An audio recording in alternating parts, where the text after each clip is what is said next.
In 1983, a team of deeply pious scientists conducted a radical experiment in an undisclosed facility. The scientists had theorized that a human without access to any senses or waves to perceive stimuli would be able to perceive the presence of God. They believed that the five senses clouded our awareness of eternity, and without them, a human could actually establish contact with God by thought.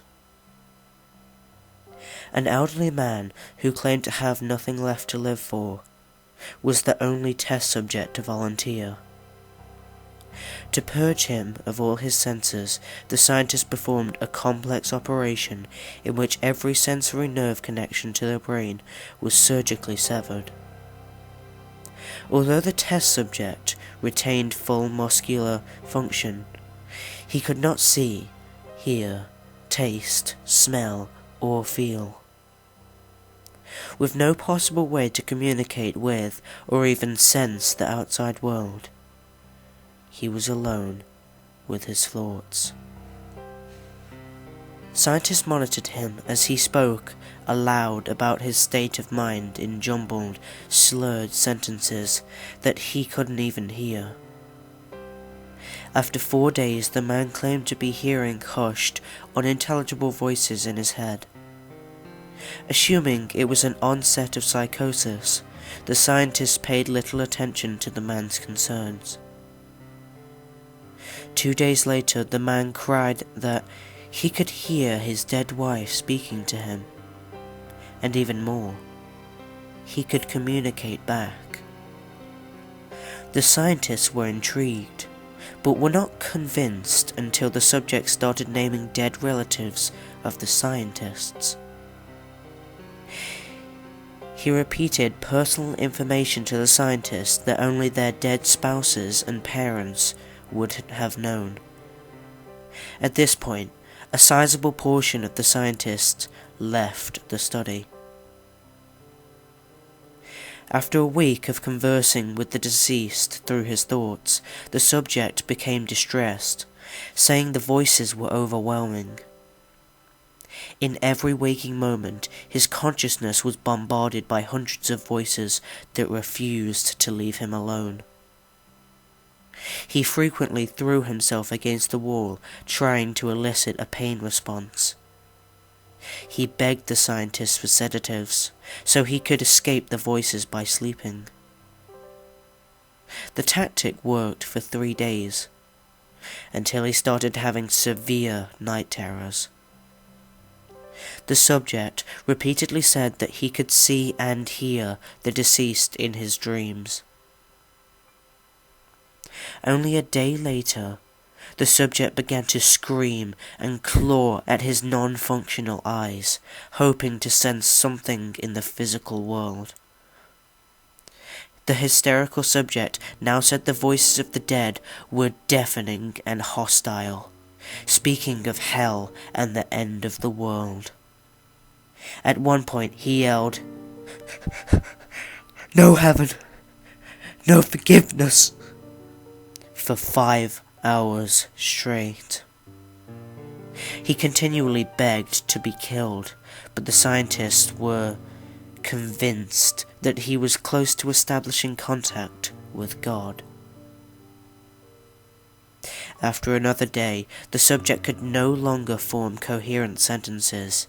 Seemingly mad, he started to bite off chunks of his flesh off his arm. The scientists rushed into the test chamber and restrained him to a table so he could not kill himself. After a few hours of being tied down, the subject halted his struggling and screaming. He stared blankly at the ceiling as teardrops silently streaked across his face. For 2 weeks, the subject had to be manually rehydrated due to the constant crying. Eventually, he turned his head, and despite his blindness, made focused eye contact with a scientist for the first time in the study. He whispered, "I have spoken with God, and He has abandoned us." As his vital signs dropped, there was no apparent cause of death.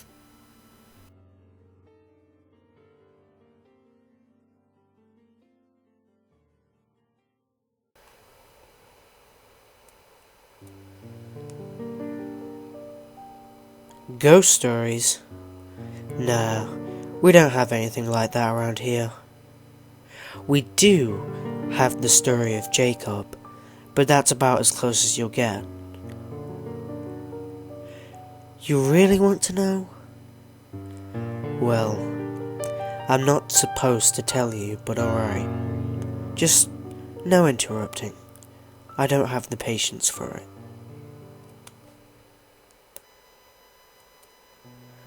How to describe Jacob Emery? Well, I guess you could say he was the kind of guy you could never take notice of. This isn't to say he was a bad kid in any sense. Most people in this town thought he was the most reliable person for an odd job in the state. But he never really excelled in anything. He was the living proof behind the statement, "Jack of all trades, ace of none." Most of this was due to his lack of will. He dabbled in damn near everything this town could offer him. Automobiles, radio operations, store management, what have you. But he never stuck with anything. His friends and workers went after him about it a number of times, but everybody got the same unsatisfactory response. It just wasn't enough. Needless to say, any friends he kept were either very patient or never spoke of the matter at all. It was probably inevitable, then, that Jacob would leave to go abroad. I don't remember where he went, but I think Gertrude down the street knew before she passed on. You'll have to scout someone else if you ever get curious. In any case, no one ever tried to stop him.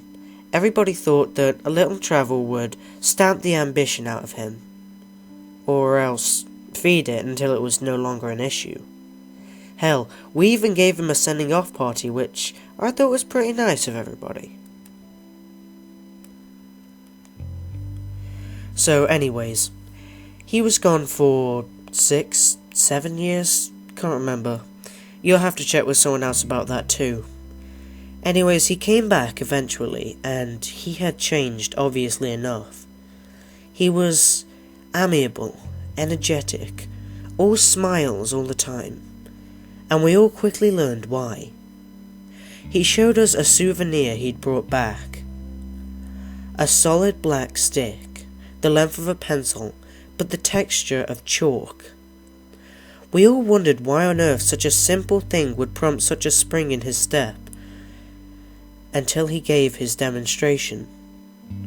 He took a piece of paper, and with this stick, God, there's got to be a better word for it. With this stick, he drew a crude circle. It dropped and rested on the border of the paper like a stone. It didn't leave the paper, but it acted on it, sort of like an old movie projector on a screen.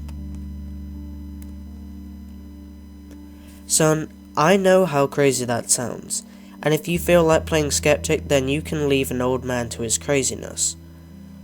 But I know what I saw, even if everyone's been hushing it up. And that stone he drew dropped. Jake even passed around the paper. As it was being passed, it rolled around the paper and got tilted. None of us had any words for it. Hell, what was there to say? but he continued drawing demonstrations after demonstrations for us, stick figures in various pageants and plays, doing everything from fighting each other to making perfect human pyramids. And we all thought it was incredible. That was all the go-ahead he needed. He announced that he planned to put up shows to pay for rent and food. There, he would draw anything the crowd members wanted.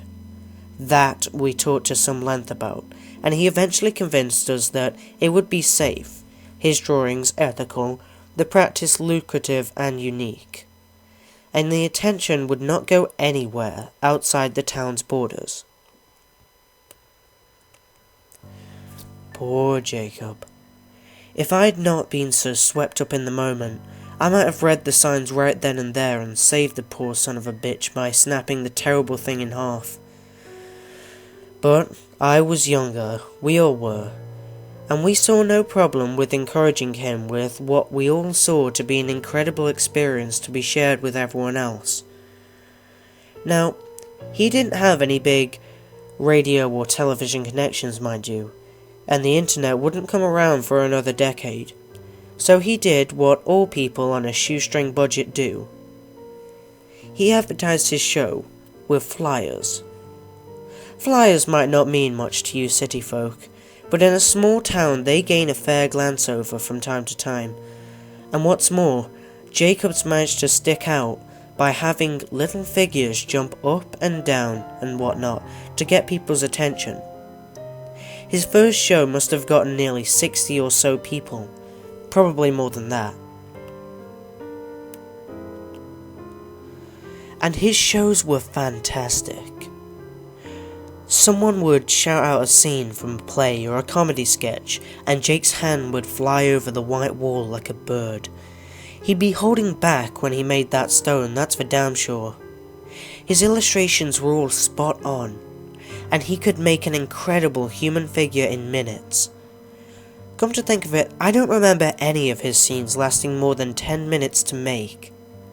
They were all well done scenes too.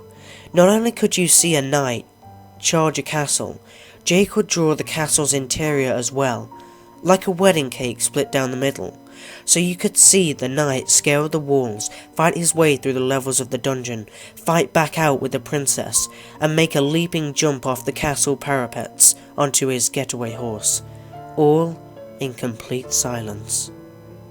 Not realistic, no, but that was part of the appeal. None of us were expecting something real. When a scene or a sketch was finished, either the characters would leave off the wall, or he'd cover the wall with white paint. This was good in a way. It gave the shows a time limit, so that when he'd finished with all the 4 walls in the room, everyone knew the show was over until the paint had dried. Jake, meanwhile, was changing in a bad way. I'd mentioned that upon his arrival, he'd been extremely energetic. Well, that energy, that fertility, or fever, or whatever you want to call it, it never left him. Not for an instant. Far from it, it seemed to grow in him, and he enjoyed it all too much. His eyes grew wider, he slept gradually less over time, his statements and opinions more radical and frenzied, and though he'd never been a pushover, he was starting to make people nervous in his company. A month or 2 passed, and Jake's audience grew like a wildfire.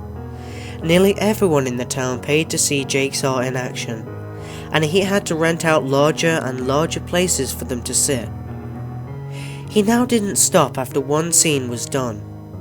He moved directly on to the next, put on the next blank space on the wall, sometimes to the intriguing effect of causing scenes to mingle, which the crowd loved.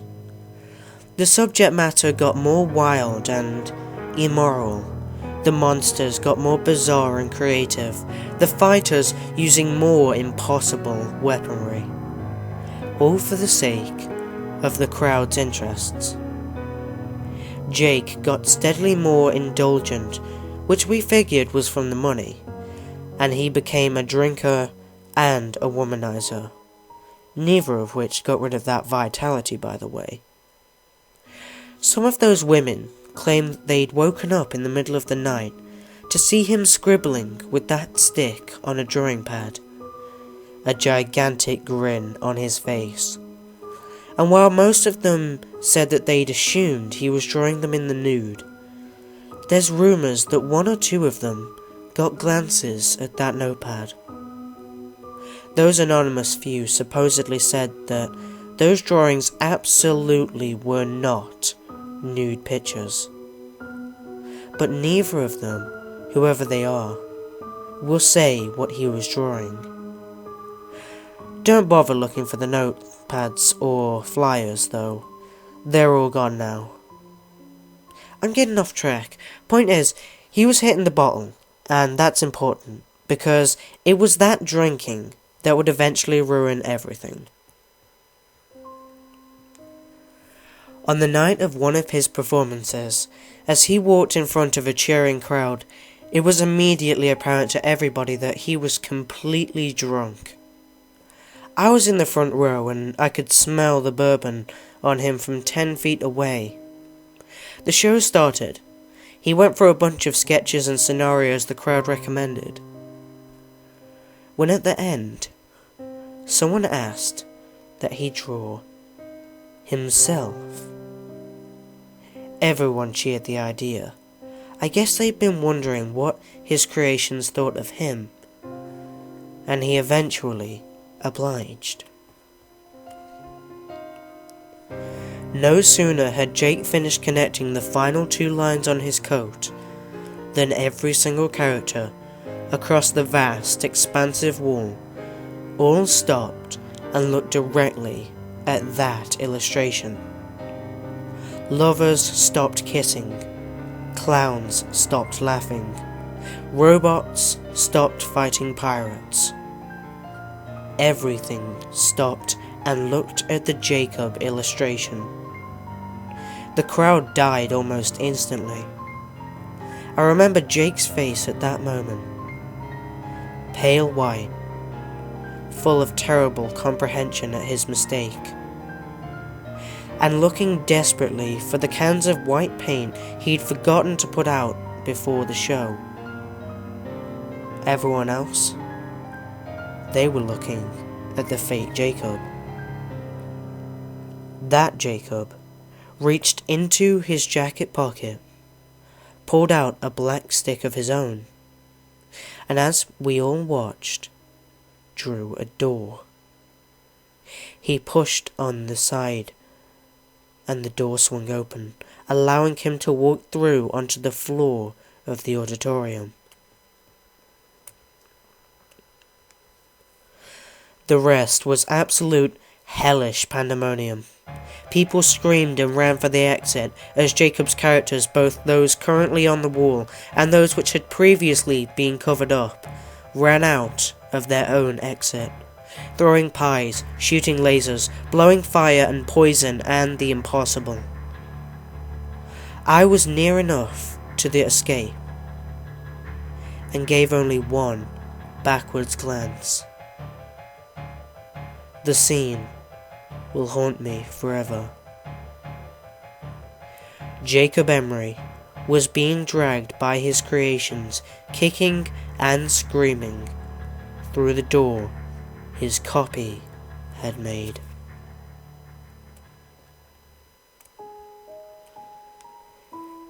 The auditorium burned down, obviously enough, but I have no idea how many characters escaped, what happened to the fake Emery, or how many people died.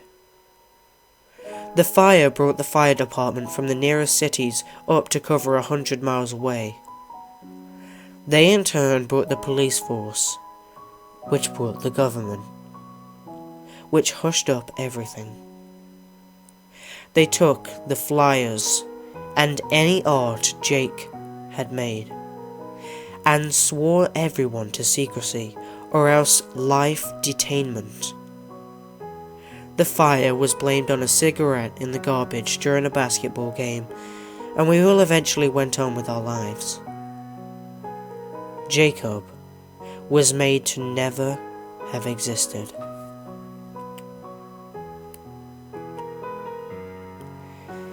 In retrospect, I realize everything. Jacob hadn't been creating illustrations. Illustrations don't move, much less act or attack. They're just images people see, shadows made to look like real things. Jacob had been making life, actual thinking things in some alternate dimension, using a power that was never meant to fall to mortal hands. He got drunk on his power. His punishment was probably well deserved. Incidentally, the government screwed up on 2 different accounts. They did a damn good job of silencing everyone. But proof remains. The ruins are still there, you know. The auditorium's ruins. I hear they're going to start reconstruction soon, which will wipe out any remaining evidence someone could, definitely see. But I went back there once. Several years after the fire, just once. Amidst the rubble, covered in ash, I saw something squirming. I looked closer. It was Jacob Emery's hand on the wall, exactly like it had been 3 years ago. Sweaty but calloused, I remember.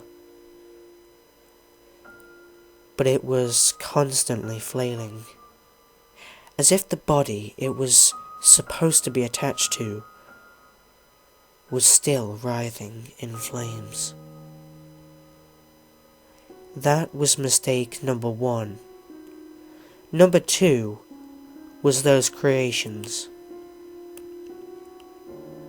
Like I said, I don't know how many escaped, nor how many the government agents found and caught. But I will say only this. Those tall grass meadows on the outskirts of town, don't go into them. Ever. You were asking about those white figures you've seen at night, right? Well, this town doesn't have any ghost stories.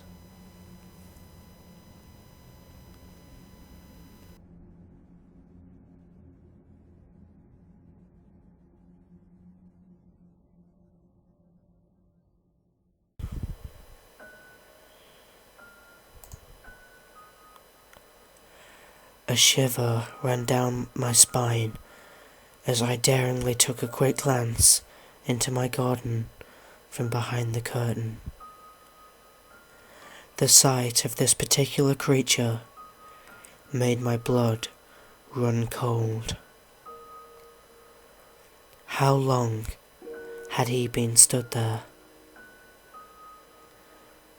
I'd lost count of the minutes, or maybe even hours.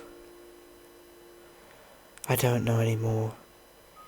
It's all become one massive blur.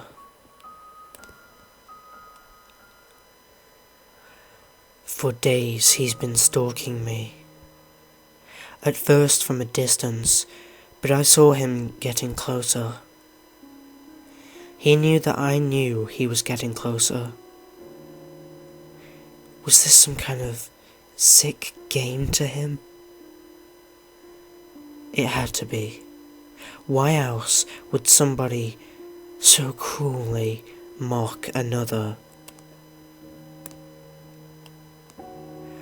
I had tried challenging him, yelling at him that I was sick and tired of twisted sense of humor. I threatened to call the cops, in hopes that he would figure out that I was being serious and would leave me alone. My mind spoke sense, but my subconscious told me that it was useless. This thing wasn't human. It wasn't possible.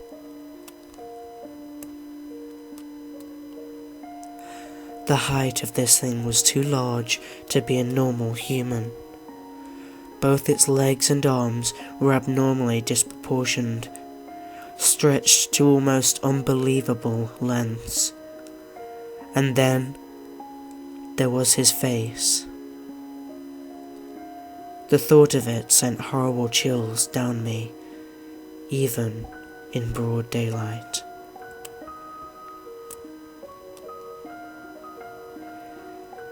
There was no face, just pure white skin, like something from a child's nightmare. The black suit he wore had his horribly pale skin, seemed to have a strange glow, but yet somehow he was still able to blend into the surroundings, staying perfectly hidden.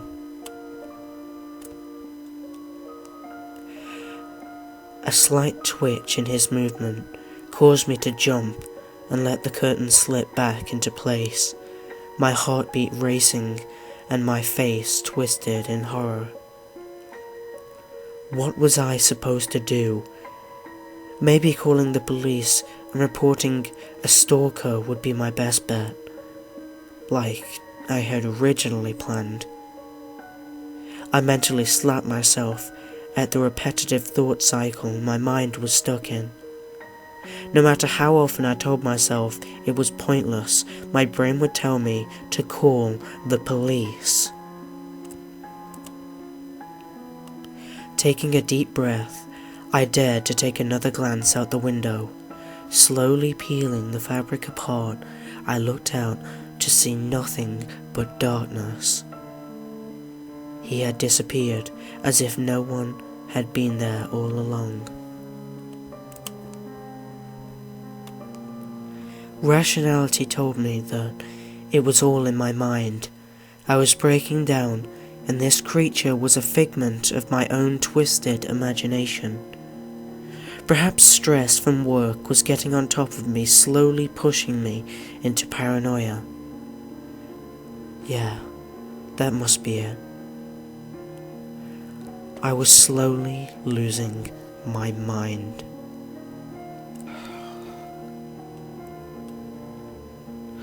I step away from the window and clasp my shaking hands together as if trying to steady them.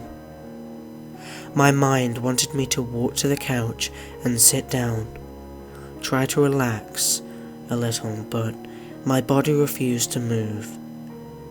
I had a strange feeling that the slightest movement would cause this thing to reappear, as if it only detected me by motion. Without the lights on, my senses seemed to have heightened, and the house seemed to grow eerily quiet, almost to the point where I could hear my own breathing. Every shadow in the room became horrifying figures, and the slightest creak became a monster sneaking through the house, coming to get me. My imagination was running wild and scaring me further. I continuously tried to calm myself down, but nothing worked. I had noticed that I had begun rubbing my clammy hands together. From the hallway, I heard a sound that was undeniably footsteps. My blood ran cold. There was no one here but I, and that could mean only one thing. He had finally come to get me. I didn't think it was possible, but my heart began racing faster, and my stomach leapt to my throat. He was gradually getting closer, and all I could do was stand here and accept my fate. My body still refused to move despite my desperation to leave. Perhaps I had subconsciously given up. Tired from all the running, my body decided to show me how it felt. Tears pricked my eyes as I stared at the curtains. I had gone numb. I had been taken over with fear. As I heard the door behind me slowly creak open, I could do nothing but stand there as a lonely tear ran down my cheek, and his soft yet loud footsteps slowly got closer.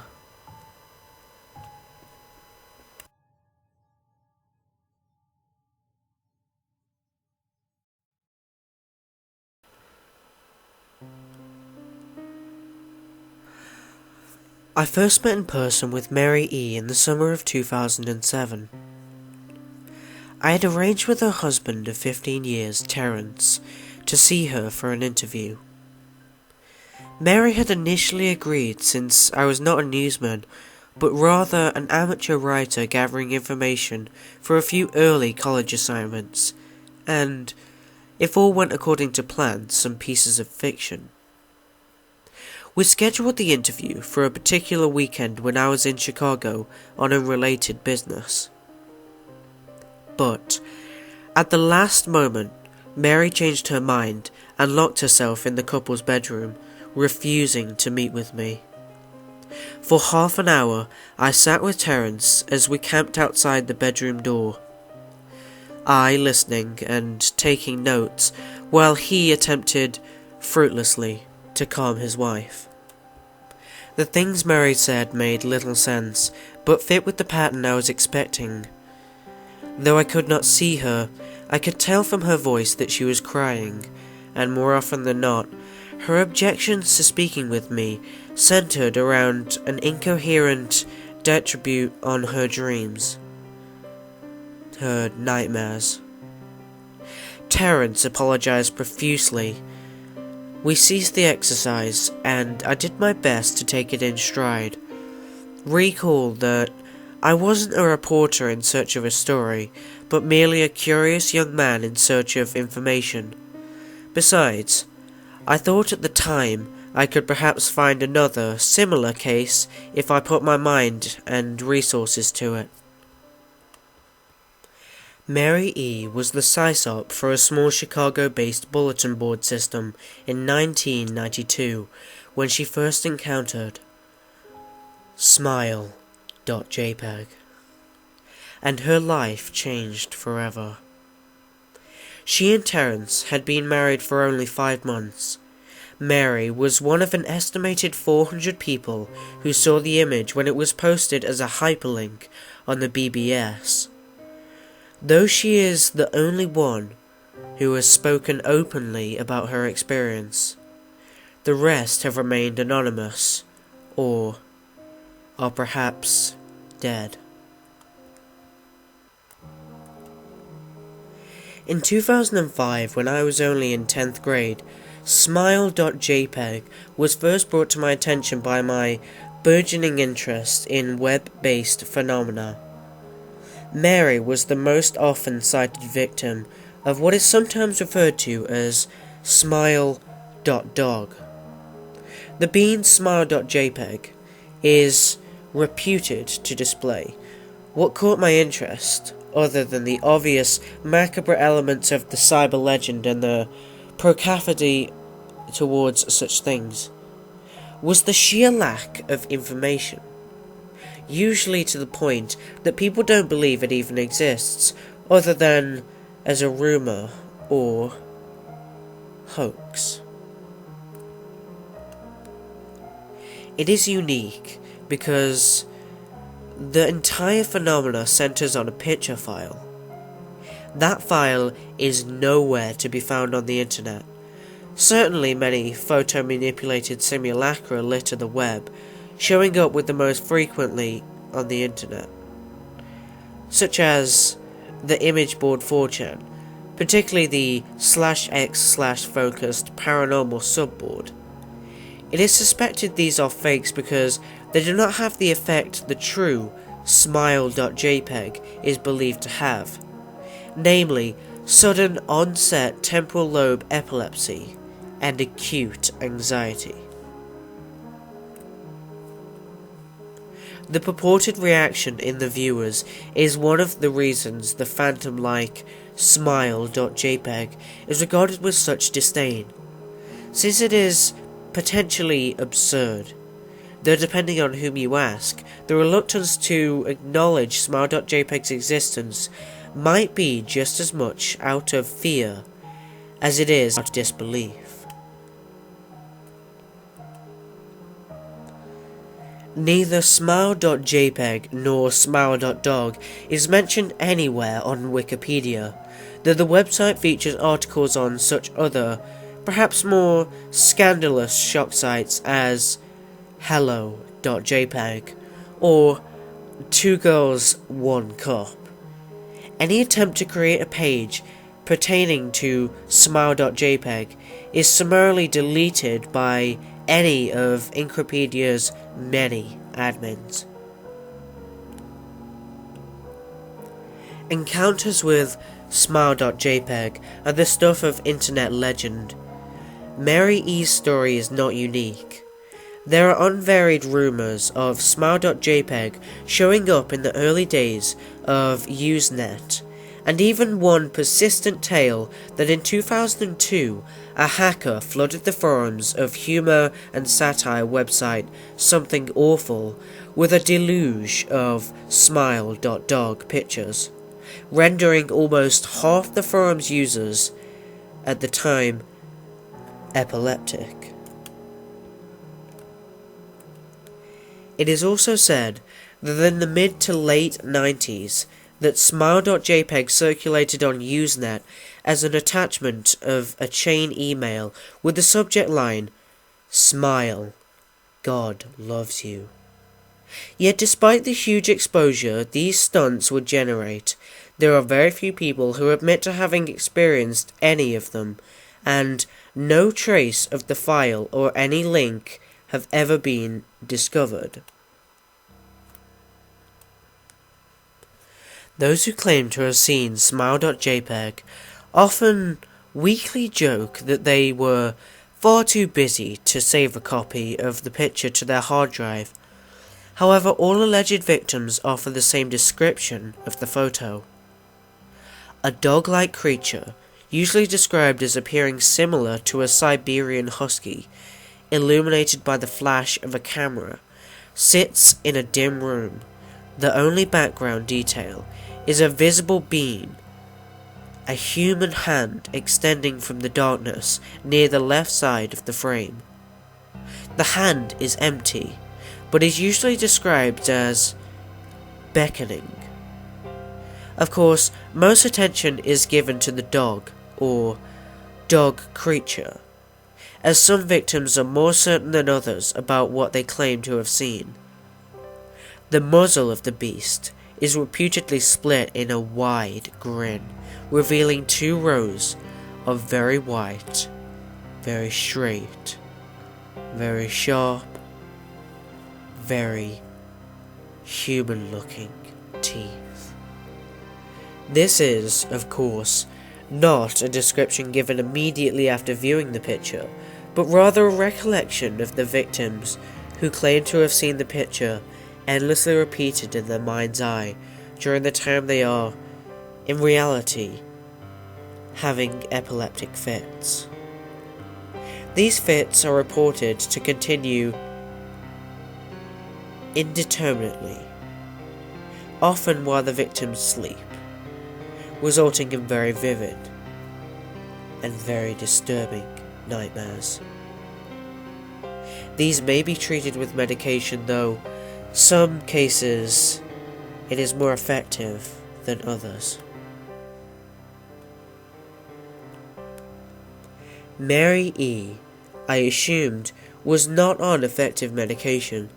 That is why, after my visit to her apartment in 2007, I sent out feelers to several folklore and urban legend-oriented newsgrounds, websites, and mailing lists, hoping to find the name of a supposed victim of smile.jpg who felt more interested in talking about his experiences. For a time, nothing happened at length. I forgot completely about my pursuits, since I had begun my freshman year of college and was quite busy. Mary contacted me via email, however, near the beginning of March 2008. To jim@removed.com from Mary E. at removed.net. Subject: Last summer's interview.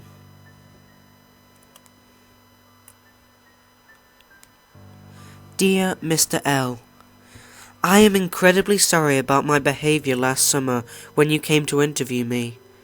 I hope you understand that it was no fault of yours, but rather my own problems that led me to act out as I did. I realized that I could have handled the situation more decorously. However, I hope you will forgive me. At the time, I was afraid. You see, for 15 years I've been haunted by smile.jpg. Smile.dog comes to me in my sleep every night.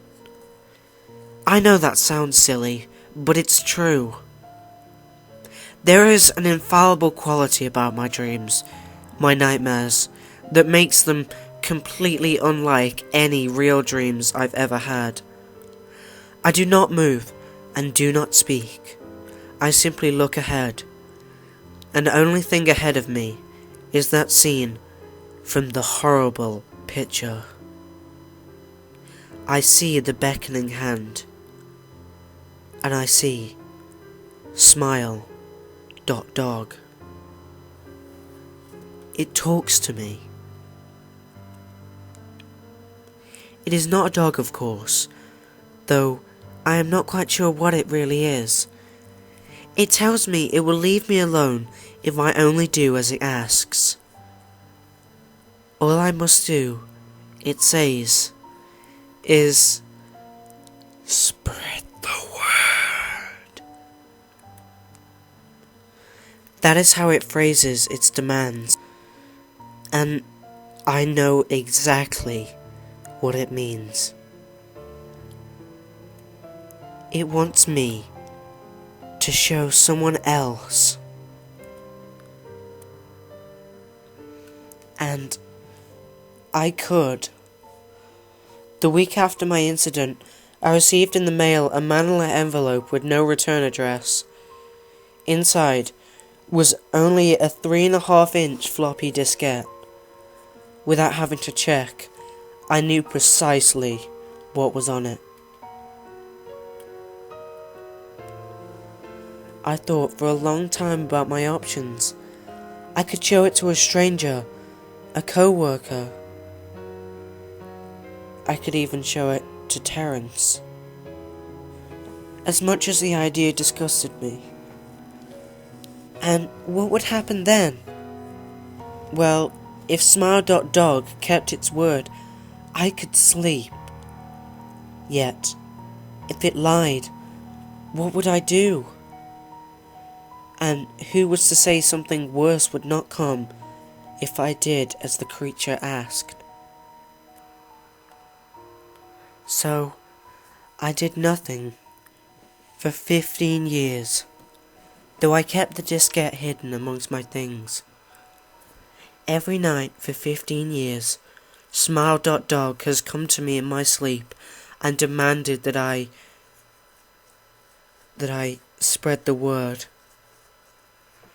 For 15 years I have stood strong, though there have been hard times. Many of my fellow victims on the BBS board, where I first encountered smile.jpg, stopped posting. I heard some of them committed suicide. Others remained completely silent, simply disappearing off the face of the web. They are the ones I worry about most.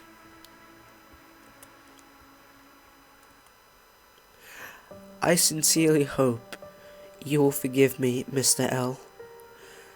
But last summer, when you contacted me and my husband about an interview, I was near the breaking point. I decided I was going to give you the floppy diskette. I did not care if smile.dog was lying or not. I wanted it to end. You were a stranger, someone I had no connection with, and I thought I would not feel sorrow when you took the diskette as part of your research and sealed your fate. Before you arrived, I realized what I was doing was plotting to ruin your life. I could not stand the thought, and in fact, I still cannot.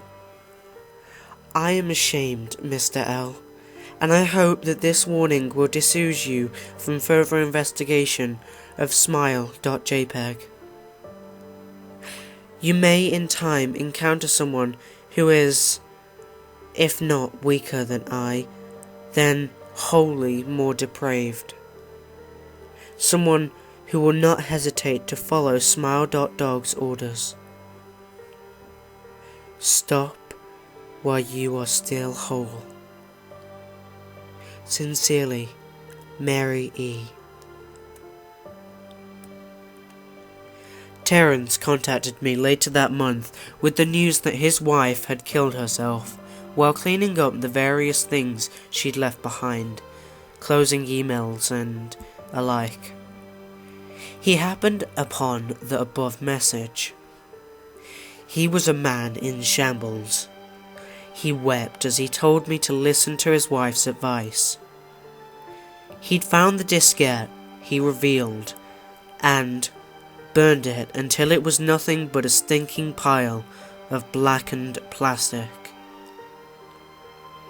The part that most disturbed him, however, was how the diskette hissed as it melted.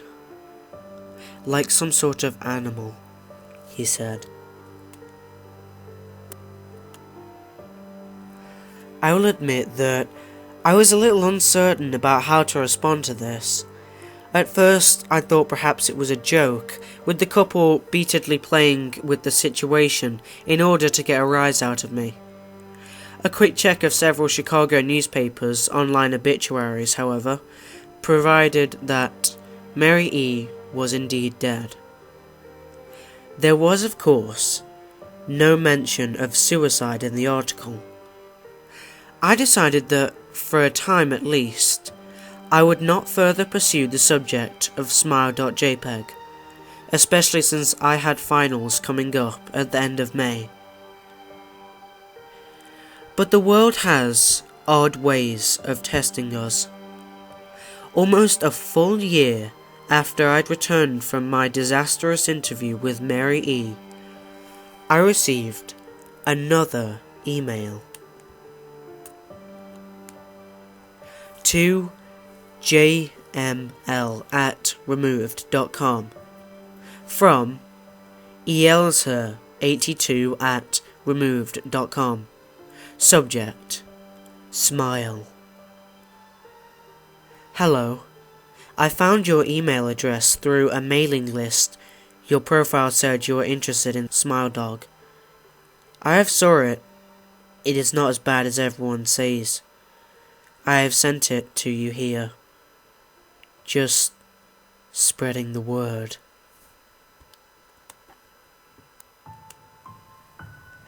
The final line chilled me to the bone.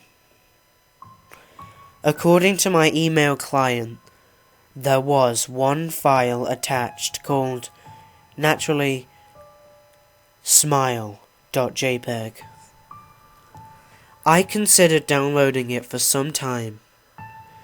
It was most likely a fake, I imagined, And even if it weren't, I was never wholly convinced of smile.jpg's particular powers. Mary E's account had shaken me, yes, but she was probably mentally unbalanced anyway. After all, how could a simple image do what smile.jpg was said to accomplish?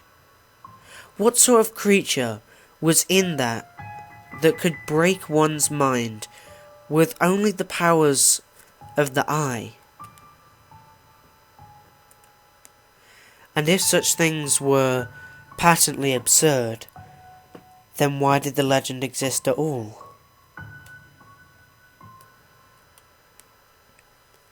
If I downloaded the image, if I looked at it, and if Mary turned out to be correct, if smile.dog came to me in my dreams demanding I spread the word, what would I do?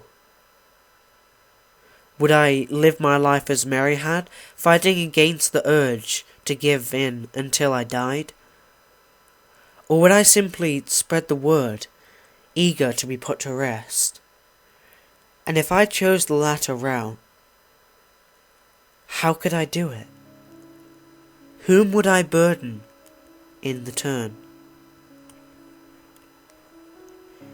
If I went through with my earlier intention to write a short article about smile.jpg, I decided I could attach it as evidence, and anyone who read the article or listened to the article, anyone who took interest would be affected. And even assuming the smile.jpg attached to the email was genuine, would I be capricious enough to save myself in that manner? Could I spread the word? Yes. Yes, I could.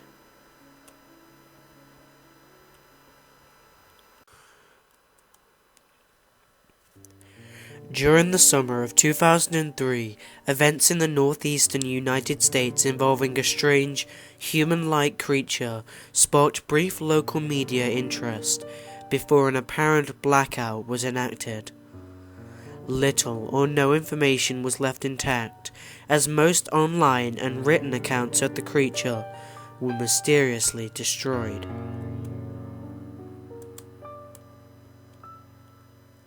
Primarily focused in rural New York State, as once found in Idaho, self-proclaimed witnesses told stories of their encounters with a creature of unknown origin.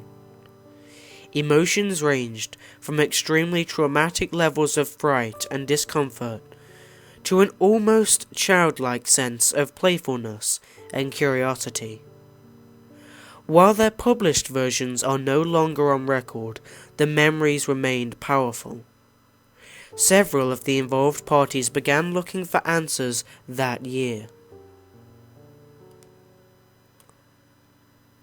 In early 2006, the collaboration had accumulated nearly 24 documents dating between the 12th century and present day. Spanning 4 continents in almost all cases, the stories were identical. I've been in contact with a member of this group and was able to get some excerpts from their upcoming book.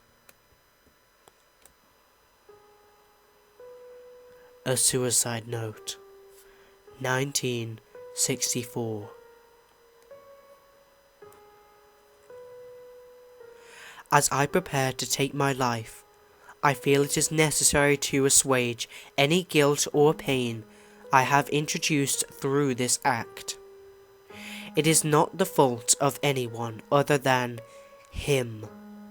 For once I awoke and felt his presence, and once I awoke and saw his form. Once I awoke and heard his voice, and looked into his eyes.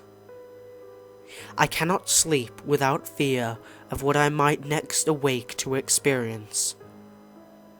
I cannot ever wake. Goodbye. Found in the same wooden box were 2 empty envelopes addressed to William and Rose, and one loses personal letters with no envelope. Dearest Linny, I have prayed for you. He spoke your name.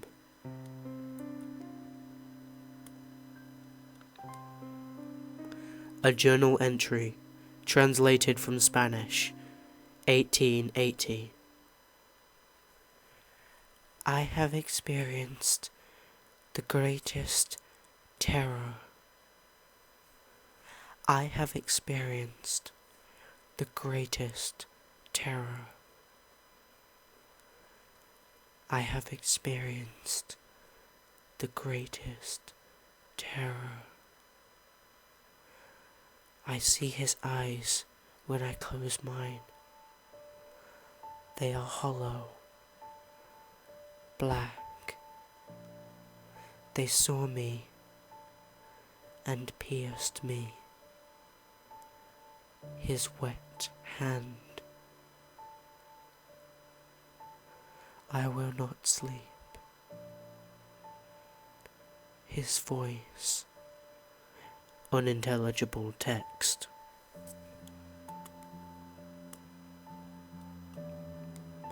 A Mariner's Log, 1691. He came to me in my sleep. From the foot of my bed I felt a sensation. He took everything. We must return to England. We shall not return here again, at the request of the rake.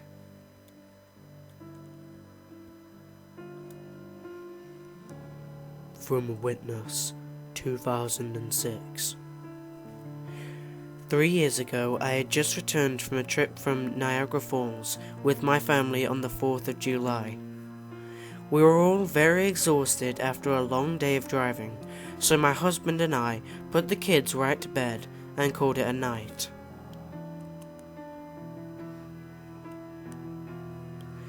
At about 4 a.m, I woke up thinking my husband had gotten up to use the restroom.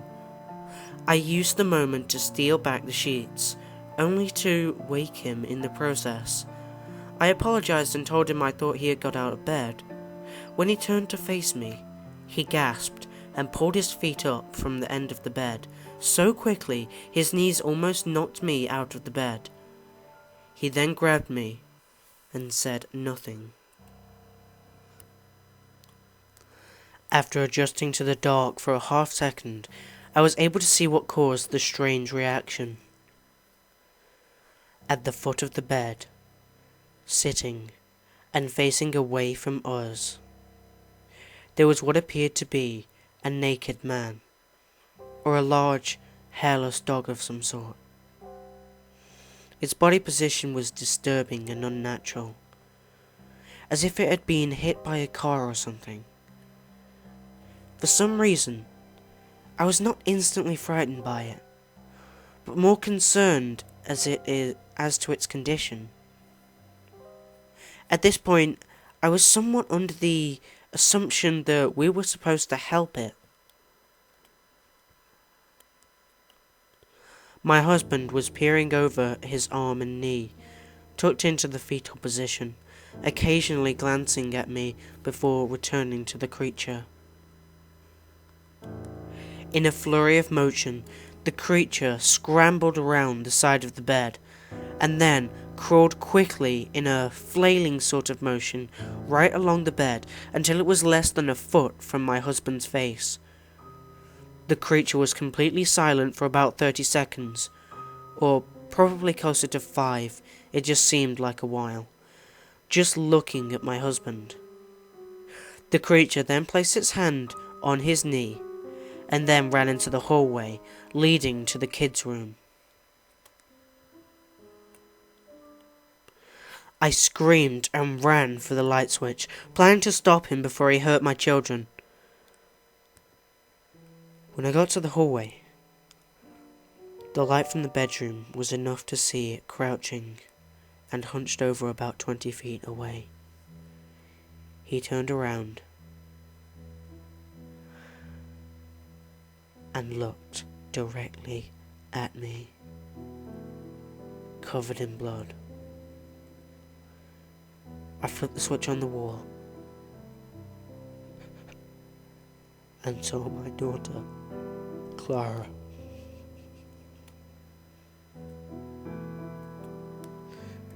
The creature ran down the stairs while my husband and I rushed to help our daughter. She was very badly injured and spoke only once more in her short life. She said, "He is the rake."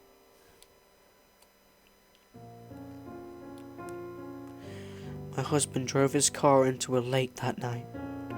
We're rushing our daughter to the hospital. They did not survive. Being a small town, news got around pretty quickly. The police were helpful at first, and the local newspapers took a lot of interest as well. However, the story was never published, and the local television news never followed up either. For several months, my son Justin and I stayed at the hotel near my parents' house. After we decided to return home, I began looking for answers for myself. I eventually located a man in the next town over who had a similar story. We got in contact and began talking about our experiences. He knew of 2 other people in New York who had seen the creature we now referred to as the rake. It took the 4 of us about 2 solid years of hunting on the internet and writing letters to come up with a small collection of what we believe to be accounts of the rake. None of them gave any details, history, or follow-up. One journal had an entry involving the creature in its first 3 pages, and never mentioned it again.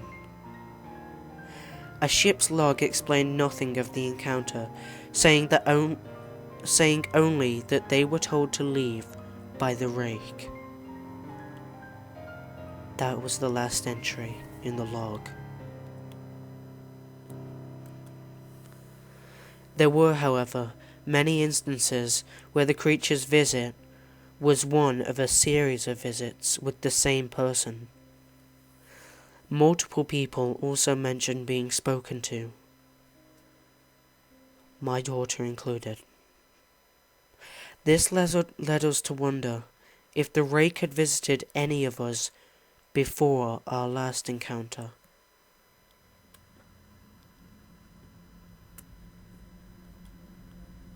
I set up a digital recorder near my bed and left it running all night.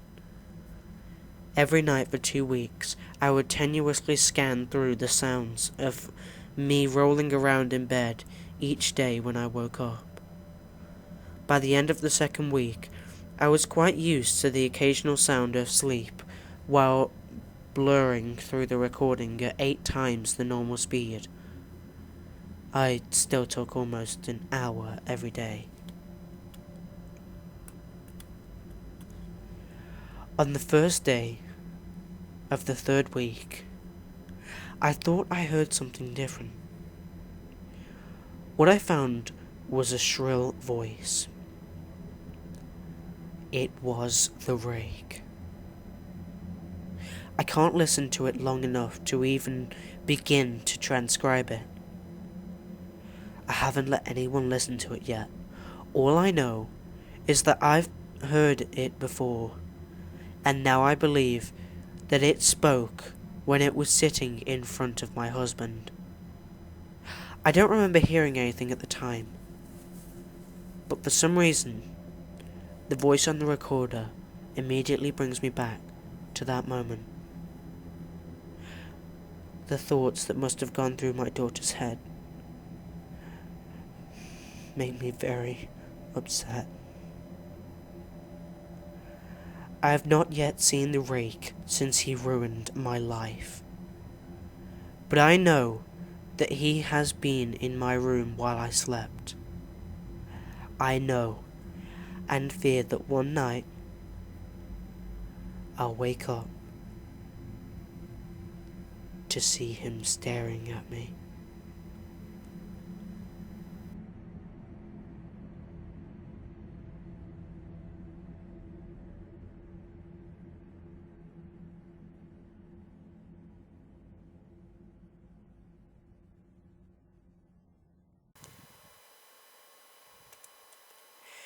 Excerpt from local newspaper.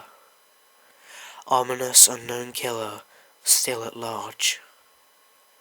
After weeks of unexplained murders, the ominous unknown killer is still on the rise.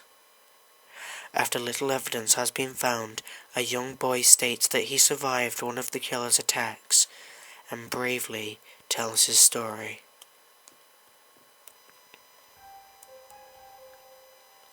I had a bad dream and woke up in the middle of the night, says the boy. I saw that for some reason the window was open, even though I remember it being closed before I went to bed. I got up and shut it once more. Afterwards, I simply crawled under my covers and tried to get back to sleep. That's when I had a strange feeling, like someone was watching me. I looked up and nearly jumped out of my bed. There, in a little ray of light, illuminating from between my curtains, were a pair of 2 eyes. These weren't regular eyes. They were dark, ominous eyes. They were bordered in black and just plain out terrified me. That's when I saw his mouth. A long, horrendous smile that made every hair on my body stand up. The figure stood there, watching me. Finally, after what seemed like forever, he said it. A simple phrase, but said in a way only a madman could speak. He said, "Go to sleep." I let out a scream. That's what set him off. He pulled up a knife, aiming at my heart. He jumped onto my bed. I fought back at him. I kicked, I punched, I rolled around trying to knock him off me. That's when my dad busted in. The man threw the knife. It went into my dad's shoulder. The man probably would have finished him off if the neighbors hadn't have alerted the police. They drove into the parking lot and ran towards the door. The man turned and ran down the hallway. I heard a smash like glass breaking. As I came out of my room, I saw the window that was pointing towards the back of the house was broken. I looked out of it to see him vanish into the distance. I can tell you one thing. I'll never forget that face. Those cold, evil eyes, and that psychotic smile. They will never leave my head. The police are still on the lookout for this man. If you see anyone that fits the description in this story, please contact your local police department. Jeff and his family had just moved into a new neighborhood. His dad had gotten a promotion at work, and they thought it would be best to live in one of those fancy neighborhoods. Jeff and his brother Lou couldn't complain though. A new, better house. What was not to love? As they were getting unpacked, one of their neighbors came by. "Hello," she said. "I'm Barbara. I live across the street from you. Well, I just wanted to introduce myself and introduce you to my son. She turned around and called her son over. Billy, these are our new neighbours. Billy said hi and ran back to play in the yard. Well, said Jeff's mom, I'm Margaret, and this is my husband Peter, and these are my two sons, Jeff and Lou. They each introduced themselves, and then Barbara invited them to her son's birthday. Jeff and his brother were about to object when their mother said that they would love to. When Jeff and his family are done packing, Jeff went up to his mom. Mom, why would you invite us to some kid's party? If you haven't noticed, I'm not some dumb kid. Jeff, said his mother, we just moved here. We should show that we want to spend time with our neighbours. Now we're going to that party and that's final. Jeff started to talk, but stopped himself, knowing that he couldn't do anything. Whenever his mum said something, it was final. He walked up to his room and plopped down on his bed. He sat there looking at the ceiling when suddenly he got a weird feeling. Not so much a pain, but a weird feeling. He dismissed it as just some random feeling. He heard his mother call him down to get his stuff, and he walked down to get it. The next day, Jeff walked downstairs to get breakfast and got ready for school. As he sat there, eating his breakfast, he once again got that feeling.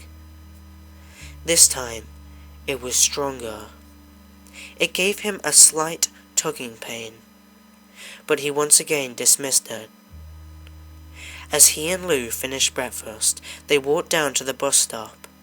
They sat there waiting for the bus, and then, all of a sudden, some kid on a skateboard jumped over them, only inches above their laps. They both jumped up in surprise. Hey, what the hell? The kid landed and turned back to them. He kicked his skateboard up and caught it with his hands. The kid seemed to be about 12, 1 year younger than Jeff. He wears an Aeropostale shirt and ripped blue jeans. Well, well, well, it seems like we got some new meat. Suddenly, 2 other kids appeared. One was super skinny, and the other was huge. Well, since you're new here, I'd like to introduce ourselves. Over here is Keith. Jeff and Lou looked over to the skinny kid. He had a dopey face that you would expect a sidekick to have. And he's Troy. They looked over at the fat kid. Talk about a tub of lard. This kid looked like he hadn't exercised since he was crawling. And I, said the kid, am Randy. Now, for all the new kids in this neighborhood, there is a small price for bus fare, if you catch my drift.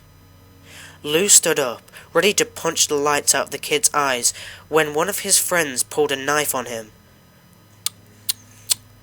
I'd hoped you'd be more cooperative, but it seems we must do this the hard way. The kid walked up to Lou and took his wallet out of his pocket. Jeff got that feeling again. Now, it was truly strong, a burning sensation. He stood up, but Lou gestured him to sit down. Jeff ignored him and walked up to the kid. Listen here, you little punk. Give back my bro's wallet or else. Randy put the wallet in his pocket and pulled out his own knife. Oh? And what will you do? Just as he finished the sentence, Jeff popped the kid in the nose. As Randy reached for his face, he grabbed the kid's wrist and broke it. Randy screamed, and Jeff grabbed the knife from his hand.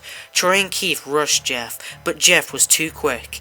He threw Randy to the ground. Keith lashed out at him, but Jeff ducked and stabbed him in the arm. Keith dropped his knife and fell to the ground screaming. Troy rushed him too, but Jeff didn't even need the knife. He just punched Troy straight in the stomach and Troy went down. As he fell, he puked all over. Lou could not do anything but look in amazement at Jeff. "Jeff, how'd you—" That was all he said. They saw the bus coming and knew they'd be blamed for the whole thing, so they just started running as fast as they could.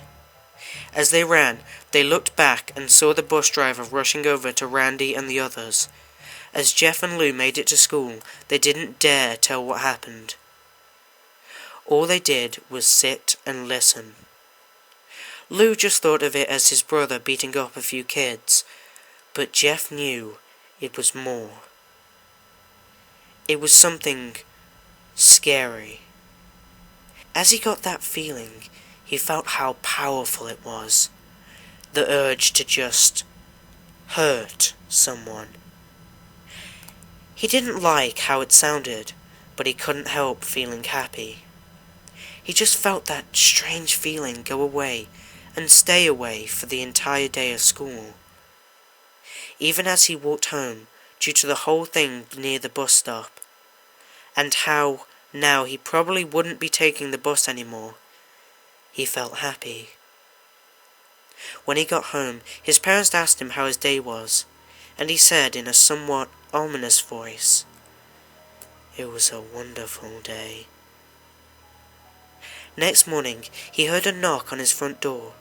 He walked down to find 2 police officers at the door. His mother looked back at him with an angry look. "Jeff, these officers tell me that you attacked 3 kids, that it wasn't a regular fight, and that they were stabbed. Stabbed, son." Jeff's gaze fell to the floor, showing his mother that it was true. "Mom, they were the ones who pulled the knives on me and Lou." "Son," said one of the cops, "we found 3 kids, 2 stabbed, 1 having a bruise on his stomach, and we have witnesses proving that you fled the scene. Now what does that tell us?" Jeff knew it was true, and that it was no use. He could say him and Lou had been attacked, but then there was no proof it was not them who attacked first. They couldn't say that they weren't fleeing, because truth be told, they were. So Jeff couldn't defend himself or Lou. "Son, call your brother down." Jeff couldn't do it, since it was him who beat up all the kids. "Sir, it was me. I was the one who beat up those kids." Lou tried to hold me back, but he couldn't stop me. The cop looked at his partner, and they both nod. "Well, kid, looks like a year in juvie." "Wait!" says Lou. They all look up to see Lou holding a knife. The officers pulled out their guns and locked them on Lou. "It was me. I beat up those punks. I have the marks to prove it." He lifted his sleeves and revealed cuts and bruises, as if he was in a struggle. "Son, put the knife down," said the officer. Lou held up the knife and dropped it to the ground. He put his hands up and walked over to the cops. "No, Lou, it was me. I did it." Jeff had tears running down his face. Poor bro. Trying to take the blame for what I did. Well, take me away. The police led Lou out to the patrol car. "Lou, tell them it was me! Tell them! I was the one who beat up those kids!" Jeff's mom pulled her hands to her shoulders. "Jeff, please, you don't have to lie. We know it's Lou. You can stop." Jeff watched helplessly as the car speeds off with Lou inside. A few minutes later, Jeff's dad pulls into the driveway, seeing Jeff's face and knowing something was wrong. Son, what is it?" Jeff couldn't answer.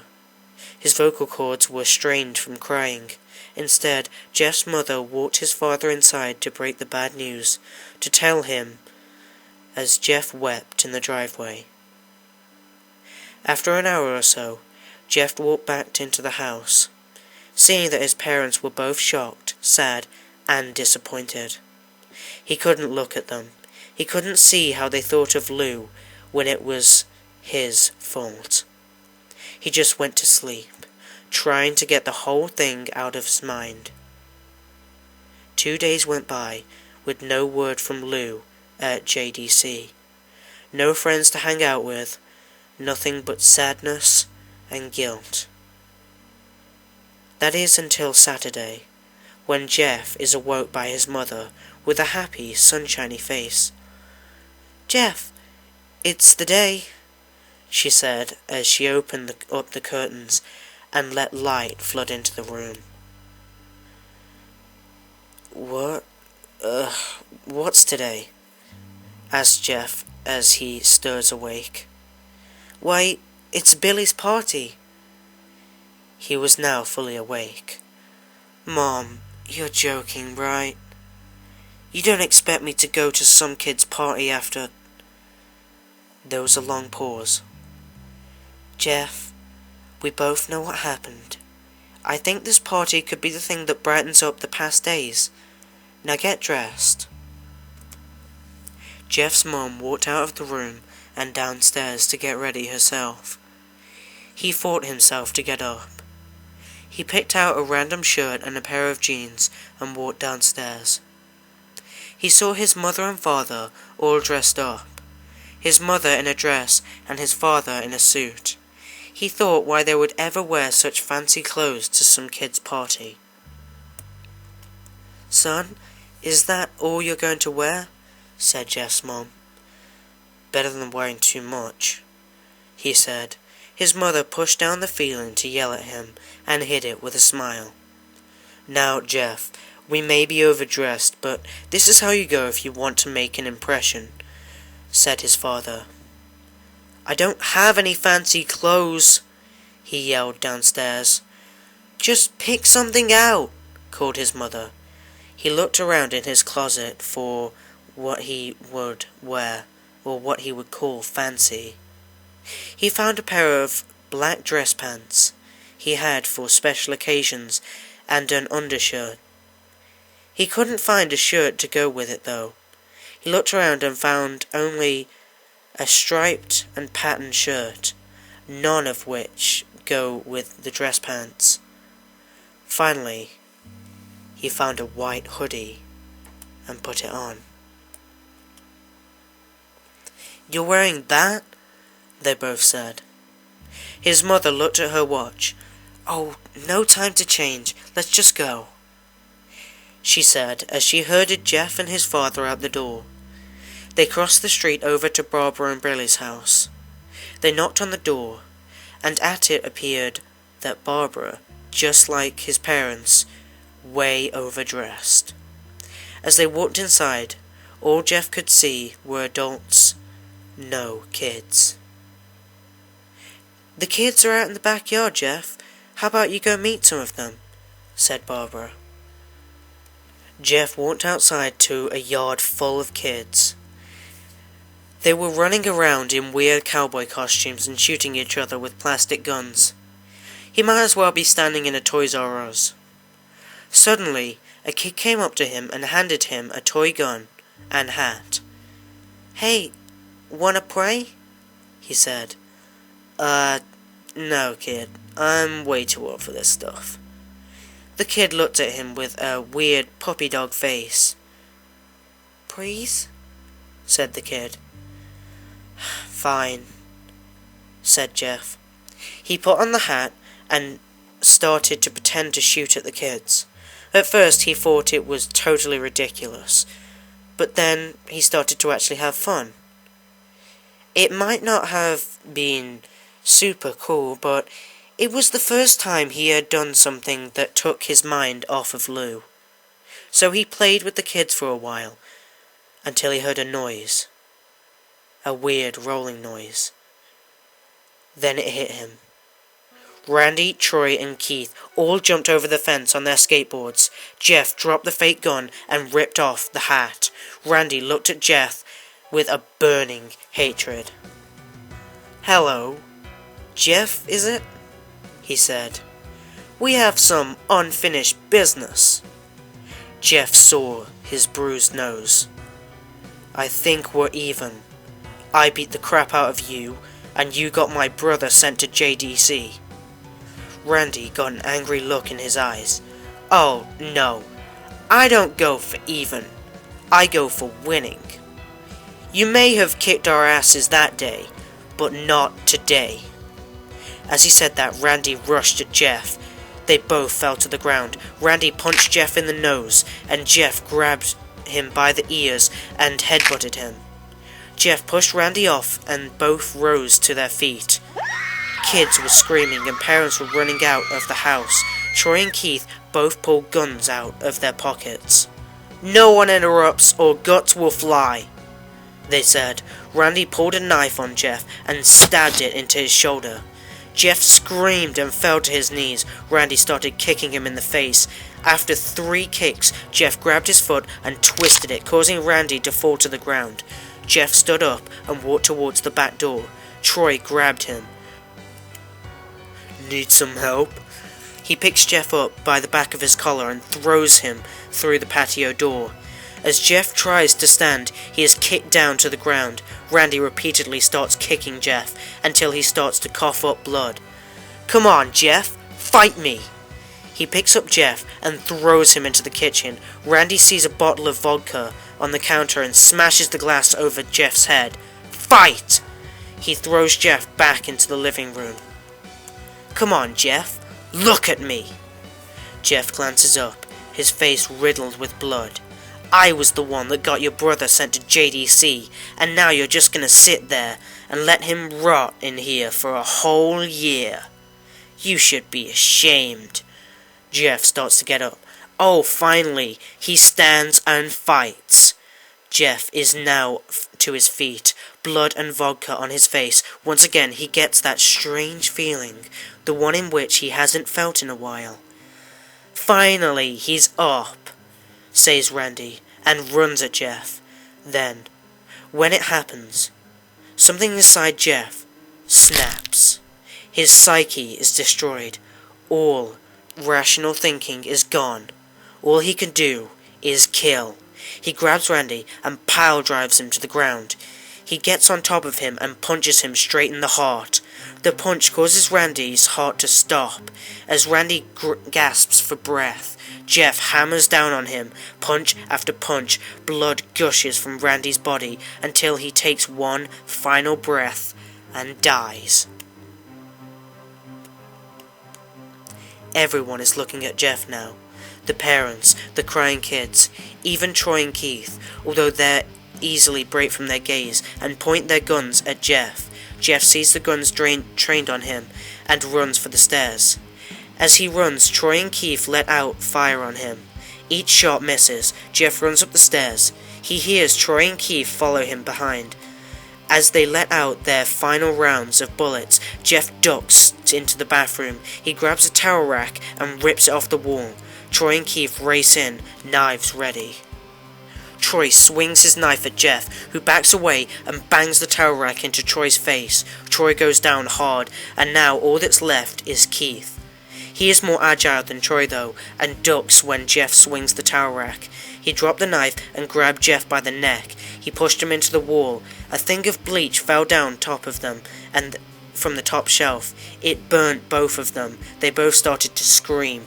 Jeff wiped his eyes as best he could. He pulled back the towel rack and swung it straight into Keith's head. As he lay there, bleeding to death, he let out an anonymous smile. "What's so funny?" Jeff asked. Keith pulled out a lighter and switched it on. "What's so funny," he said, "is that you're covered in bleach and alcohol." Jeff's eyes widened as Keith threw the lighter at him. As soon as the flame made contact with him, the flames ignited the alcohol in the vodka. While the alcohol burned him, the bleach bleached his skin. Jeff let out a terrible screech as he caught on fire. He screeched to roll out the fire, but it was no use. The alcohol had made him a walking inferno. He ran down the hall and fell down the stairs. Everybody started screaming as they saw Jeff, now a man on fire, drop to the ground, nearly dead. The last thing Jeff saw was his mother and the other parents trying to extinguish the flames. That's when Jeff passed out. When Jeff woke, he had a cast round his face. He couldn't see anything, but he felt a cast on his shoulder and stitches all over his body. He tried to stand up, but he realized that there was some tubes in his arm, and when he tried to get up, it fell out. A nurse rushed in.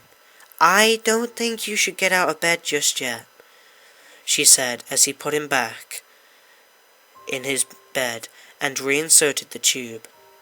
Jeff sat there with no vision, no idea of what his surroundings were. Finally, after hours, he heard his mother. "Honey, are you okay?" she asked. Jeff couldn't answer though. His face was covered, and he was unable to speak. "Oh, honey, I have great news. After all the witnesses told the police that Randy confessed of trying to attack you, they decided to let Lou go." This made Jeff almost bolt up, stopping halfway, remembering the tube coming out of his arm. "He'll be out tomorrow, and then you two will be able to be together again." Jeff's mother hugs Jeff and says her goodbyes. The next couple of weeks were those spent where Jeff was visited by his family. Then came the day where his bandages were to be removed. His family were all there to see it, what he looks like. As the doctor unwrapped the bandages from Jeff's face, everyone was on the edge of their seats. They waited until the last bandage, holding the covers over his face, was almost removed. "Let's hope for the best," said the doctor. He quickly pulls the cloth, letting the rest fall from Jeff's face. Jeff's mother screams at the sight of his face. Lou and Jeff's dad stare awestruck at his face. What happened to my face?" Jeff said. He rushed out of bed and ran to the bathroom. He looked in the mirror and saw the cause of the distress. His face. It's horrible. His lips were burnt a deepest shade of red. His face was turned into a pure white color, and his hair was singed from brown to black. He slowly put his hand to his face. It had a sort of leathery feel to it now.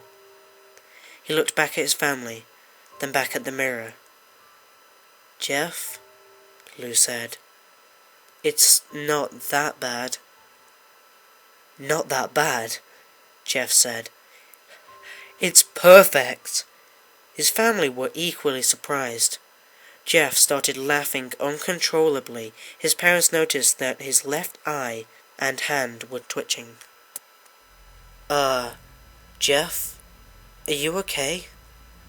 "Okay? I've never felt happier." "Look at me. This face goes perfectly with me."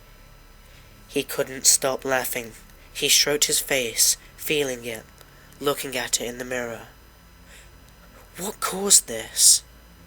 Well, you may recall that when Jeff was fighting Randy, something in his mind, his sanity, snapped. Now, he was left as a crazy, killing machine. That is, his parents didn't know. "Doctor," said Jeff's mom, "is my son alright? You know, in the head?" "Oh, yes, this is typical for patients that have taken very large amounts of painkillers. If his behaviour doesn't change in a few weeks, bring him back here, and we'll give him a psychiatric test." "Oh, thank you, Doctor." Jeff's mother went over to Jeff. "Jeff, sweetie, it's time to go home." Jeff looks away from the mirror, his face still focused into a crazy smile. "'Kay, Mommy."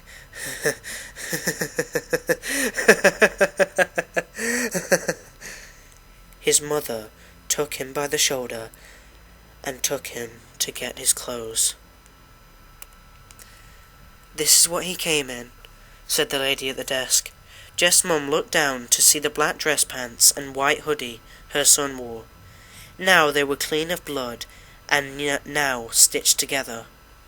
Jeff's mum led him to his room and made him put his clothes on. Then they left, not knowing what this was their final day of life. Later that night, Jeff's mother woke to the sound coming from the bathroom. It sounded as if someone was crying. She slowly walked over to see what it was. When she looked into the bedroom, she saw a horrendous sight. Jeff had taken a knife and carved a smile into his cheeks. "Jeff, what are you doing?" asked his mother. Jeff looked over to his mother. "I couldn't keep smiling, Mommy. It hurt after a while. Now I can smile forever." Jeff's mother noticed his eyes ringed in black. "Jeff, your eyes!" His eyes were seemingly never closing. "I couldn't see my face. I got tired and my eyes started to close. I burned out my eyelids so I could see myself, my new face." Jeff's mother slowly backed away, seeing that her son was going insane. "What's wrong, Mummy? Aren't I beautiful?" Yes, you are, son," she said. "Yes, you are. Let me go get Daddy so he can see your face." She ran into the room and shook Jeff's dad from his sleep. "Honey, get the gun. She stopped as she saw Jeff in the doorway, holding a knife. "Mommy, you lied." That's the last thing they hear as Jeff rushes them with the knife, gutting both of them. His brother, Lou, woke up, startled by some noise. He didn't hear anything else, so he just shut his eyes and tried to go back to sleep. As he was on the border of slumber, he got the strangest feeling. Someone was watching him. He looked up. Before Jeff's hand covered his mouth, he slowly raised the knife and plunged it into Lou. Lou thrashed here and there, trying to escape Jeff's grip. "Shh," Jeff said. "Just go to sleep."